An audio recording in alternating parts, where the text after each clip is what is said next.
is it cryptocurrency or just a con? The Central African Republic has just issued a meme coin with the country's president himself praising the project on social media.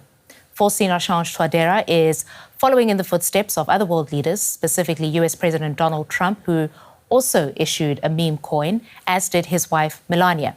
So what is a meme coin? I'll be speaking to a leading African expert on blockchain technology in a few minutes. But first, here is President Touadera announcing the launch of the coin.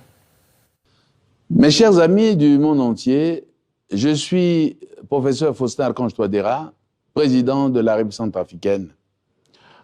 En 2022, la République centrafricaine a marqué l'histoire en devenant le deuxième pays au monde à adopter le Bitcoin comme monnaie légale. Cette décision a témoigné de notre engagement envers l'innovation, faisant de nous l'un des pionniers dans l'adoption de la technologie blockchain et des opportunités qu'elle offre. La République centrafricaine a toujours cru en la force et l'importance d'une communauté solidaire. En nous appuyant sur cette conviction et en symbole d'unité, je suis fier d'annoncer le lancement du memecoin officiel de la République centrafricaine.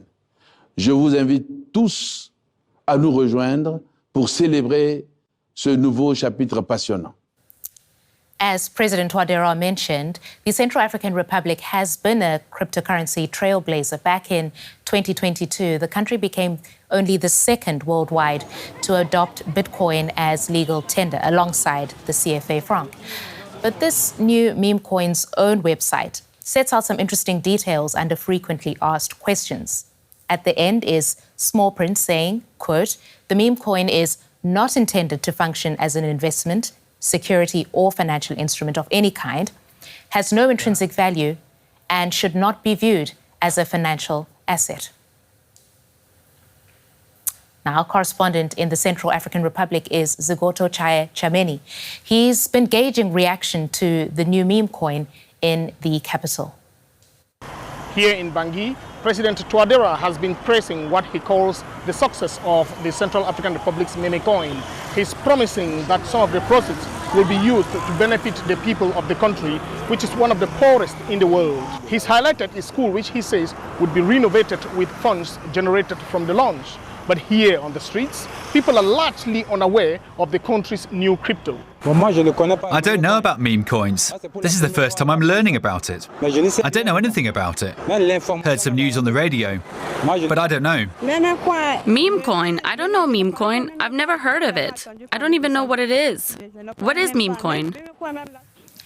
For more on the CAR meme coin and all things crypto, we've invited Tony Olendo onto the program. He is acting chair of Virtual Assets Chamber of Commerce. That's a policy think tank advising African governments on virtual assets, which includes cryptocurrencies. He's also the founder of Wi-Fi. That's a cryptocurrency payments provider for emerging market businesses. Welcome to DW News Africa, Tony. So lots of people would have heard of Bitcoin, but how are token or meme coins like the CAR coin different? Right. So when you're looking at Bitcoin, essentially, it is at its heart a tool of financial sovereignty, where the founders of the network designed a system that was supposed to work without intermediaries to ensure that peers are able to send value directly to peers without the use of an intermediary. Now, if you look at the traditional financial system, is that if I want to transfer value across borders, I have to go to my bank, and my bank then uses the SWIFT network or some other global settlement system, which then allows that value to be transferred across borders. There's FX, there's different things that kind of impact the duration of that particular transaction. And Bitcoin was actually a tool that was designed to restore control back into the hands of the people, that allows and facilitated peer-to-peer transactions without having a centralized entity essentially controlling it. And at the core of it are aspects of decentralization, financial sovereignty, and basically just empowering the people to be able to transfer value. Now, what that development meant was the whole idea of memes. And memes are essentially units of culture, right? Everybody sends memes to each other now. From the very early onset of the internet, we had emails, and people would send each other little cute forwards of different like motivational messages, quotes, and all of those things. And those are the aspects of culture that we began to capture online. And that then evolved into what we now see today, where we have influencers and content creators and all of these people trying to create memorable moments for us to be able to capture culture and share it online. And so meme coins came out as a merging of those two realities. One of like the financialization of value being transferred across the internet and the capturing of culture. And so what we see now is those two realities merging, and we see people creating coins that could be traded on a blockchain that have no intrinsic value, they have no utility, they're meant to be fun, they're meant to capture a unit of culture, and they're meant to have meaning inside of a particular collective or group. And that's what we see emerging now. Okay, just on that point that you're making, because on the official website, the Central African Republican meme coin it says that it's designed solely for fun, as you're saying, has no intrinsic value and should not be viewed as a financial asset. So then what should it be? What is it then? And who decides what it's worth? Right. So it's important, first of all, to take a step back and understand the profile of the Central African president. Now, he has a mathematics background. He was a professor. He understands cryptography in a way that I don't think any other president would. And so he understands the fundamentals of Bitcoin. And what we see here is his attempt at relevancy and being able to capture the attention of the world inside of trying to merge that unit of culture with the development of his nation, and also aspects of just that financialization aspect. And so if you're looking at the website, I mean, the video isn't that great. But if you look at the roadmap, you could see there's a clear intent to want to distribute this token in a way that would be used for internal development and different aspects of this. And so while I may not be the biggest proponent of this particular permutation of the use of blockchain technology, I think it's clear that his intent is to try to capture that mimetic value and try to capture that cultural movement that we are seeing inside of the wider cryptocurrency industry at this time. Yeah, and I guess we'll talk a little bit more about that later in the conversation, but for the moment, how has the CAR's meme coin performed since it's been launched? Did people buy it? And what do we know about who the buyers are and what's happened to their money? Right. So the CAR meme coin launched with a lot of pomp. I think at its highs, it got to a market capitalization of about 600 million. It currently stands at a market capitalization of about 54 million US dollars. And the impact of that, it just means that a lot of people invested and a lot of people lost a lot of money. And that's the nature of this kind of speculative asset. Because there is no yield that is being generated in a sustainable fashion, it means that it is driven entirely through hype or speculation. And we've seen people crash out significantly and lose quite a bit. I think at the moment, some of the highest holders are holding between like $2.7 million worth of the token, all the way down to a couple of $100s. And the nature of the blockchain is that it provides a bit of anonymity. So it's impossible for us to really determine whether or not these are persons inside of the Central African Republic who are holding these particular tokens. But usually it never is the case that it's locals that would be holding this, simply because Central African Republic doesn't have a very strong track record of facilitating on and off ramps of cryptocurrency. So this is a purely speculative asset. And as with most assets in this particular asset class, it has done terribly. Right. And who would have profited? Who would have been the people that you said made a lot of money compared to those who didn't? So again, these are people, a quick analysis of some of the wallets that have been able to extract the most value is that these are wallets that mostly were fresh and new. There's a bit of anonymity there in terms of the specific individuals and identities, simply because public trading on a blockchain does provide a bit of anonymity. And there are people who've made quite a bit of money on top of this. But the specific identities of the individuals remained unclear. Tony, Donald and Melania Trump issued their own meme coins. How have these coins performed?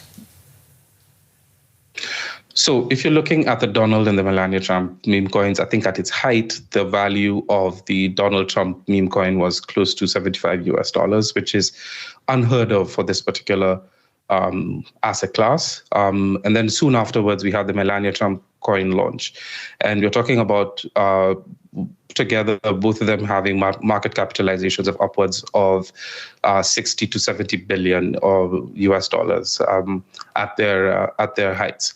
But at the moment, both of them are trading very, very low. And so we've seen all of those market caps reduce significantly. And the market capitalization essentially just speaks to how much money has been invested in that particular meme coin. And we've seen that have a precipitous drop, where from, I think, if you're looking at the Trump coin, where at one point it was at 75 and is now trading at 16 or thereabout, US dollars. And so the impact of that is that we're going to see a lot more people continuing to hurt, especially as they're looking for ways to financialize and still try to take profits from those particular meme coins. I mean, these billions that you're mentioning, these are staggering sums for people supposedly just having fun. So I guess my next question is, so can anyone issue a meme coin? Yes, that's the beauty of the blockchain the industry. Anybody could issue a meme coin. But I think an important point to remember here is that the meme has to precede the coin. And so if you're looking at meme coin trading as something that you want to be able to do, is it like we live inside of a attention economy. And so your ability to be able to capture people's attention is basically the tools of the trade. And that is like the basis of how this financial industry is actually serviced and how it actually moves. And so when you're looking at when you're actually comparing like the performance of the Donald Trump coin and the Melania coin, and vis-a-vis the Central African Republic coin, is that you see two different beasts of capturing attention. Donald Trump has been capturing our attention for many, many years, from the days of You're Fired, as part of his famous reality TV show, to the day that he came down the golden staircase and declared his intention to run for presidency. He understands how to capture the attention. I do not think the Central African Republic president comes even close to that, and that plays out in the performance of the meme coins that you're actually seeing. And so the future belongs to the people who are able to actually capture attention within any sphere, really. But specifically in this particular one, everything rises and falls on your capacity to create viral, mimetic moments.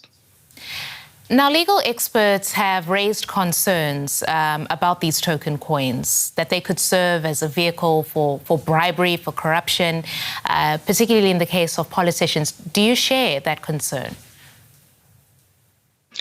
I'll go back to the fact that, one, these are public blockchains, right? And if you're looking at the data in 2023, about 3 trillion was traded in money laundering, and the cryptocurrency industry represented about $22 million worth of that, which represents like 1.1%. No, 220 million of that, which represents 1.1% of the global money laundering system. And so a lot of the money laundering happens in traditional banks more than it happens on public blockchains. Again, it is only 1.1%. And so the reality that somebody would choose to bribe a foreign official or a government official on a public blockchain where everybody could see the transaction flows and see how things are moving is a bit far-fetched. Nevertheless, I don't want to completely rubbish these particular concerns. But what is more important is the fact that in terms of how African governments could use some of these technologies, the meme coin craze represents the absolute lowest rung of what this technology means for emerging market governments. Just coming back to the CAR meme coin, it looks like an example of bad practice. But could you perhaps share an example where cryptocurrency can be a force for good, particularly in Africa? Right. So I work with the Virtual Assets Chamber of Commerce, and what we do is that we represent a lot of interests in terms of how these technologies could actually be used. An important point to remember is that 540 billion was traded in African LATAM in the last year using cryptocurrency. 70% of that is institutional. And what that means is that companies are increasingly looking to cryptocurrency to be able to facilitate cross-border trade and remittances.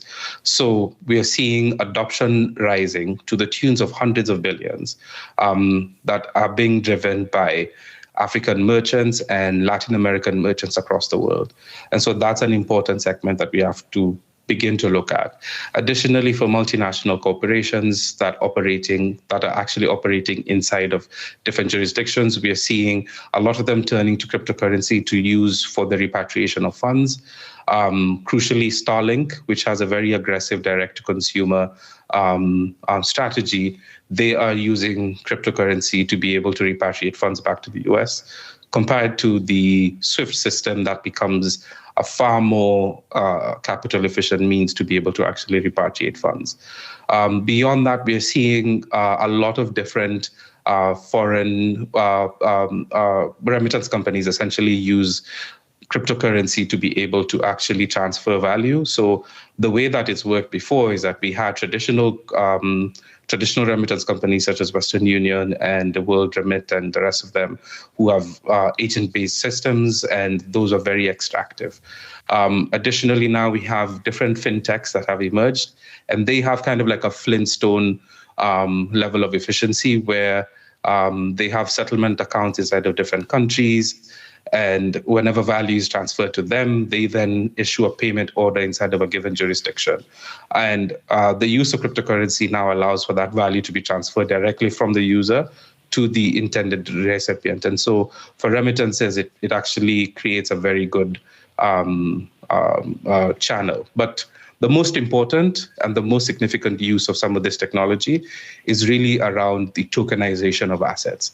And so imagine a world that we could have a national sovereign bond that is tokenized. So imagine a tokenized sovereign bond. And in this case, imagine if we take the building of a light rail system in Nairobi, which is my home country. All of that could be funded entirely by cryptocurrency because we would issue a national bond for that specific infrastructure project, attract investment, and have that, and then have like the daily fees being actually paid out in a cryptocurrency, and that value being transferred back to the investors of the bond. And so the potential of the potential and use of some of these technologies is uniquely suited for African and LATAM governments. And so we're looking forward to seeing a lot more tokenization, a lot more infrastructure projects that are built and are distributed and marketed on the blockchain, and just greater financial sovereignty being returned back to the people of Africa and LATAM. So Tony, I'm just wondering if you would buy meme coins, and perhaps you've bought some. Do you want to tell us about it? Yeah, of course. I bought meme coins. Again, I'll say this, right? If you're looking at the blockchain industry, there's about 4 different maxims that you could, or 4 different pillars. There's the academic and mathematic pillar that you could look at, where you're saying, oh, well, this is a very innovative piece of technology that is actually applied cryptography, and you would be right. You could look at it as a financialization tool that allows us to be able to tokenize different assets and bring them on chain. And from a economic and financial perspective, you would also be right. If you're looking at it as the merger of internet and culture and the transfer of value on chain, you would also be right. And then crucially, if you're looking at it as a tool of freedom and financial sovereignty, you would also be right. And so we need a holistic view when we're looking at this particular industry, where we're actually able to combine all of these four and come up with products that would actually incorporate all aspects of what this industry entails and bring about the kind of transformation that we would like to see in Africa and beyond. Well, thanks, Tony, for your insights on that. And once I crack the meme code, I'm launching a coin, and you better buy it. Excellent, Christine. That is Tony. Send me the ticker. That is Tony Olendo. Thanks very much for that. We appreciate it, Tony. Asante sana. Appreciate it. Thank you.